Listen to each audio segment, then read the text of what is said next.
بسم اللہ الرحمن الرحیم۔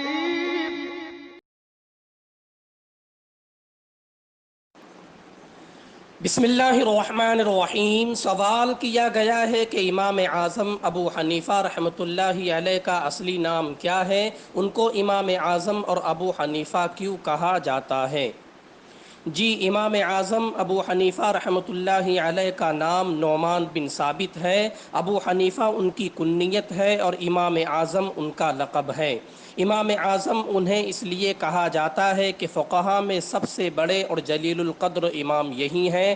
بڑے بڑے فقہا و محدثین اور امت نے انہیں امام اعظم مانا ہے۔ ابو حنیفہ اس لیے کہا جاتا ہے کہ حنیفہ کے معنی آتے ہیں خالص، اور امام اعظم نے جو فقہ مرتب کی ہے وہ خالص دین و شریعت ہے۔ اسی وجہ سے کنیت ابو حنیفہ بن گئی کہ خالص دین کو مرتب کرنے والا۔ حنیفہ کے ایک معنی دوات کے بھی آتے ہیں، چنانچہ ان کی مجلس میں بیٹھنے والے ہمیشہ قلم و دوات لے کر بیٹھا کرتے تھے، اسی وجہ سے ان کی کنیت ابو حنیفہ پڑ گئی۔ نیز لوگوں میں جو مشہور ہے کہ ابو حنیفہ ان کی لڑکی کا نام ہے اور لڑکی کی طرف منسوب کر کے ابو حنیفہ کہا جاتا ہے، تو یہ بات غلط ہے۔ صحیح بات یہ ہے کہ ان کو کوئی لڑکی نہیں ہے، صرف ایک لڑکا تھا جس کا نام حماد ہے۔